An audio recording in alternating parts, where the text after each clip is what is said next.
కుంభమేళాకి వెళ్ళినప్పుడు నాగా సాధువులు వస్తారు. అక్కడ చూడండి, దిగంబరంగా ఉంటారు వాళ్ళు. నాగా సాధువులు, అఘోరాలు కూడా వస్తారు. అఘోరాలు వస్తారు. వాళ్ళు చూడడానికి చాలా ఇబ్బందిగా ఉంటారు, కానీ వస్తారు వాళ్ళు. జనంలో వాళ్ళు అప్పుడే వస్తారు, మళ్ళీ రారు. మీరు రమ్మన్న రారు వాళ్ళు.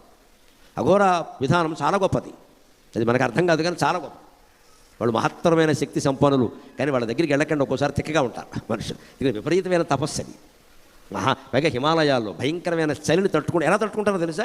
ఒళ్ళంతా విభూతి రాసుకుంటారు. గమనించండి, ఒళ్ళంతా విభూతి రాసుకోవడం వల్ల ఏం జరుగుతుందంటే చర్మరంధ్రాలన్నీ మూసుకుపోతాయి విభూతి రేణువులతో. అప్పుడు ఒంట్లో ఉన్నటువంటి వేడి బయటికి రాదు. ఆ ఒంట్లో వేడి కారణంగా వాళ్ళు హాయిగా ఉంటారు, బయట చలి ఉన్నా సరే. అందుకని విభూతి రాస్తారు. రంధ్రాలన్నీ విభూతి రేణువుల వల్ల మూసుకుపోయాయి. ఒంట్లో వేడి ఉంది కదా, లేకపోతే బతకం ఉండం కదా. మన ఒంట్లో వేడి ఉంది కదా. 98.4 లెక్కే కదా. మరి ఉష్ణోగ్రత ఎక్కడది? 98.4 ఉంది. సామాన్యంగా 98 డిగ్రీలు పైన ఉంది వేడి, లేకపోతే బతకం కదా. ఆ ఉన్న 98 డిగ్రీలు మనం కాపాడుకుంటే చలికాలం కూడా బతుకుతాం. అది బయటికి వెళ్ళిపోతుంది చెమట బిందువుల ద్వారా. ఎందుకంటే వేసవకాలం బయట వేడి ఎక్కువగా ఉంటే ఆ వేడికి చెమట పడుతుంది. చెమట పడుతుంది అంటే ఎక్కువ ఎప్పుడు మంచినీళ్ళు తాగాలి ఖచ్చితంగా. మంచినీళ్ళు తాగి తీరాలి. చెమట అందుకే వేసవకాలమే దాకా వేస్తుంది మనకి. మంచినీళ్ళు తాగాలి, తప్పదు. వైజయంతి విలాసంలో మహాకవి చెబుతాడు, సారంగు తమ్మయ్య చెబుతాడు ఒక మాట. వేసవకాలాన్ని వర్ణిస్తాడు ఆయన. వేసవకాలాన్ని వర్ణిస్తూ గమ్మత్తైన మాట మాడతాడు. మజ్జిగ కూడా దాగవేసిందిట. మజ్జిగకి దాగవేయడం ఏంటి? మనం దాగవేస్తే మజ్జిగ తాగుతాం. మజ్జిగ కూడా దాగవేసింది. ఆయన ఏం చెబుతారంటే, చూడండి, మజ్జిగకి కూడా దాగవేసింది, మజ్జిగ నీళ్లు తాగుతుంది అన్నాడు ఆయన.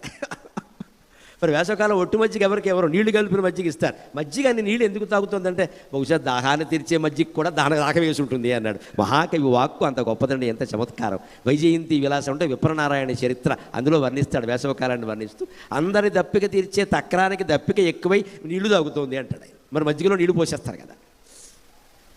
అలాగే విభూతి రాసుకోవడం వల్ల ప్రయోజనం ఏమిటంటే, వేసవి కాలం ఒంట్లో ఉండే చలి నిలబడుతుంది, చల్లదనం.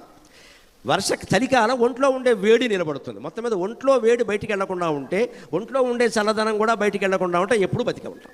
అందుకే అఘోరాలు విపరీతంగా విభూతి రాసుకుంటారు. మొహానికి అంతా రాస్తారు, జుట్టు మీద రాస్తారు, ఒళ్ళంతా రాస్తారు. ఒంటి మీద నూలు పోగు కూడా ఉండదు, అయినా బతుకుతారు, హాయిగా ఉంటారు. మనం ఆ ప్రాంతానికి వెళితే 100 రెగ్జిల్ని కప్పినా సరే మనకి చలేసేస్తూ ఉంటుంది. ఇక మనకి విభూతి ప్రభావం తెలియదు, వాళ్ళకి తెలుసు. విభూతి ప్రతిభావులయ్యవి. శివుడు అందుకే చూడండి, మనకి పురాణ ఘట్టాల్లో పౌరాణికలో బ్రహ్మదేవుడు నిండా బట్టలు కట్టుకుంటాడు. విష్ణుమూర్తి సరే పీతాంబరుడు సమస్తాభరణాలు ఉంటాయి. శివుడు ఇంచుమించు దిగంబరాయ విద్మహే యక్షస్వరూపాయ దిగంబరాయ. ఆ శివభక్తే నాగాభక్తి, శివభక్తే అఘోరాభక్తి. వాళ్ళు శవమే ఎందుకు తింటారు అంటే ఆశ్చర్యం. మనం అనుకుంటాం శవాన్ని తింటారని. పొరపాటు మనం చూడలేదు, చూడకుండా మాట్లాడుతున్నాం. స్వామి రామ అని ఒక మహాయోగి ఉండేవాడు. 95 సంవత్సరం వరకు, 1995 వరకు ఉన్నాడు. హిమాలయ యోగుల్లో ఆయన చాలా గొప్పవాడు. ఆయన జీవిత చరిత్ర దొరుకుతుంది, చదవడం. నేను చదివాక ఆశ్చర్యపోయాను, ఇదే అఘోరాల గొప్పతనం అని. అందులో చెప్తాడు ఆయన. కొంతమందిని కలిశాడు. వాళ్ళు ఏం చేస్తారంటే, వాళ్ళ దగ్గర మహిమ ఎలా ఉంటుందంటే, వాళ్ళకి బయాలజీ బాగా తెలుసు, రకరకాల శాస్త్రాలు వాళ్ళకి తెలుసు, మంత్రశక్తి సరే ఎలాగో ఉంది. ఈ శవాన్ని వాళ్ళు దూరంగా తీసుకెడతారు, ఓ చోట రహస్యంగా పెడతారు. దాని నుంచి వాళ్ళకి ఏ పదార్థం కావాలో ఆ పదార్థం కింద దాన్ని మారుస్తారు. అంతటి శక్తి కలిగిన వాళ్ళు అఘోరాలు. శవాన్ని శవంగా వాళ్ళు తినరు, పొరపాటు మాట, మనకి తెలియక మాట్లాడతారు. వాడి గులాబ్ జామ్ ఇష్టం అనుకోండి, ఈ చెయ్యి గులాబ్ జాముగా మారాలి అని సంకల్పిస్తాడు వాడు. ఆ చెయ్యి గులాబ్ జామ్ అయిపోతుంది, తింటాడు. గులాబ్ జామ్ తినడం తప్పలేదుగా. ఆయన సిద్ధాంతం ఏమిటి? మేము మాంసం తినమంటారు, మొక్కలు కూడా తినరు, కందిపప్పు మినపప్పు కూడా తినరు, నువ్వు పెట్టినా తినరు. ఎందుకు తినమంటే జీవహింస అంటాడు. మరి ఇదేమిటంటే అది జీవి కాదుగా శవం అంటాడు. మనకు అర్థం కాదు, కానీ ఎంత గొప్ప సిద్ధాంతం అది. అది వాడికి అరుగుతుంది. మన ఎదురుగానే మార్చేస్తాడు, అంత శక్తి ఉన్నవాళ్ళు ఉన్నారు. ఎందుకంటే సృష్టి అంతా భగవంతుడు మాయ. తపశ్శక్తి ఉన్నవాడు ఏ వస్తువుగానైనా మార్చగలడు. అనుమానం అణువులండి, సైన్సే అందులో ఉన్నది. ఇందులో మాయల సైన్స్. అణువులు, ప్రతి పదార్థము అణువులతోనే తయారైంది. అణువుల సంయోగాన్ని మారిస్తే పదార్థం మారిపోతుంది, అనుమానం ఏమీ లేదు. పూర్వకాలం మంత్రశక్తి ద్వారా దాన్ని సాధించారు. ఇప్పుడు తంత్రశక్తి ద్వారా, యంత్రశక్తి ద్వారా సాధిస్తున్నారు. ఒక బంగారపు ఆభరణం ఉంది ఉదాహరణకి. ఈ ఆభరణం ఇది కంకణంగా కాదండి, ఇది కొంచెం 2 గాజులు చేయాలి అన్నాం అనుకోండి. మన ఆడవాళ్ళు వేసుకునే గాజులు వేరు, ఈ కంకణం వేరు కదా. దీన్ని 2 గాజులు చేయాలంటే స్వర్ణకారుడు ఏం చేస్తాడు? ముందు దీన్ని కరిగిస్తాడు.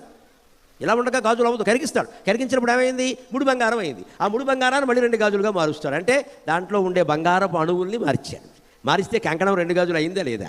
ఆకారాన్ని బట్టి దాన్ని కంకణం అన్నావు, ఆకారాన్ని బట్టి దీన్ని గాజు అన్నావు. కానీ బంగారం ఒకటేగా. పైగా కొత్తగా నువ్వు బంగారం ఏం పెట్టలా, అక్కడున్న బంగారమే మారింది. సరిగ్గా భగవంతుడు ఈ సృష్టి అంతట్లో ఎప్పటికప్పుడు అణువుల సంయోగాన్ని మారుస్తాడు. పరమాణు సంయోగం ద్వారా సృష్టి మొత్తాన్ని మారుస్తాడు. అదే భగవన్ లీల. దాన్నే లలితా సహస్రంలో 4 మాటల్లో చెప్పారు. పరంజ్యోతి పరం ధామ పరమాణు పరాత్పరా. పరంజ్యోతికి గొప్ప వెలుగు అమ్మవారి శక్తి, పరంధామ గొప్ప తేజస్సు, పరమాణువులో కూడా ఆ తేజస్సు ఉంది, పరాత్పర పరము కంటే పరమైనది. దీన్నైనా ఎలాగైనా మార్చగలుగుతుంది, అంతా మనస్సంకల్పమే. విభూతి ప్రతిభావులు ఇవి, విభూతి మహత్యం అది. అందుకే మన వాళ్ళకు కూడా ఒక సెంటిమెంట్ కోసం విభూతి పెట్టడం కాకుండా పసిపిల్లల్ని పడుకోబెట్టినప్పుడు కాస్త విభూతి రాయడం ప్రతిరోజు అలవాటు చేసుకోవాలి.